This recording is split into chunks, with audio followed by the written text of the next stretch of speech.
বন্ধুরা, আমি বানাচ্ছি চিকেন কষা। এই জন্য আমি 300 গ্রাম মতো চিকেন নিয়েছি। চিকেনটা ভালো করে গরম জলে ধুয়ে নিয়েছি। এখানে 3টে পেঁয়াজ কেটে নিয়েছি, 2টো টমেটো নিয়েছি। চিকেনটা আমি আটা মেখেছিল, আটার বাটিতে রেখেছি বলে ওরকম মনে হচ্ছে। আটার বাটির মধ্যেই আমি চিকেনটা রেখেছি।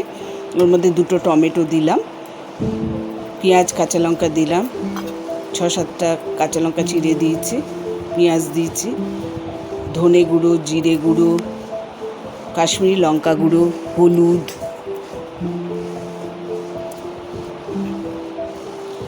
আদা রসুন পেস্ট, একটু সোয়া সস আর স্বাদ মতো লবণ। আর তার মধ্যে সামান্য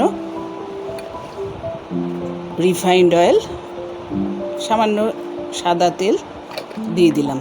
দিয়ে এটা আমি ভালো করে মেখে আধা ঘন্টা মতো ম্যারিনেট করার জন্য রেখে দেবো। ভালো করে মেখে নিচ্ছি।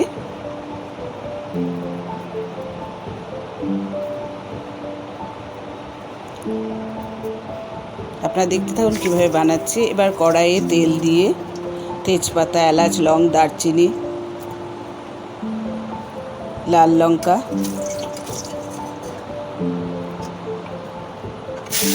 গোটা জিরে দিয়ে দুটো আলু কেটে নিয়েছিলাম 2 পিস করে, আলুগুলো ভাজতে দিয়ে দিয়েছি।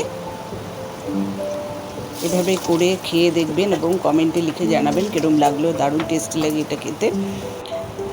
আর অবশ্যই সাবস্ক্রাইব করবেন। সাবস্ক্রাইব করে বেল আইকনে ক্লিক করবেন, তাহলে নতুন নতুন রান্নার নোটিফিকেশন আপনাদের কাছে পৌঁছে যাবে। এবারে যে ম্যারিনেট করা মাংসটা আমি ওর মধ্যে দিয়ে দিলাম, কড়াইয়ে দিয়ে দিলাম। এবার ভালো করে কষিয়ে সব মিশিয়ে রান্না করছি। এবার 10 মিনিটের মতো মিডিয়াম ফ্লেমে ঢেকে রেখেছিলাম। ওর মধ্যে আমি একটু গোলমরিচের গুঁড়ো দিয়ে দিলাম, ব্ল্যাক পেপার দিলাম, দিয়ে আবার ঢেকে দিলাম। এটা আস্তে আস্তে হচ্ছে। দেখুন কতটা সুন্দর রং হয়েছে। আপনারা অবশ্যই লাইক শেয়ার করবেন। এটা কষিয়ে ভালোভাবে কষিয়ে রাখতে হবে।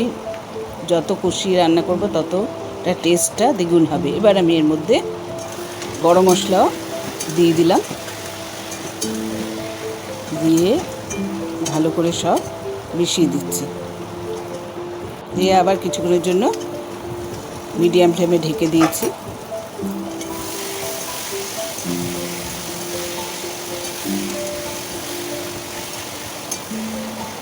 দেখুন আমি ভালো করে কষিয়ে নিয়েছি। কষানো আমার হয়ে গেছে।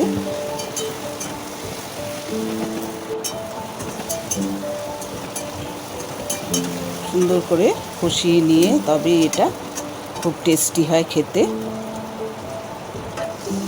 এবার আমি সামান্য জল দিয়ে দিলাম। দেখুন আমার চিকেন কষা তৈরি হয়ে গেছে।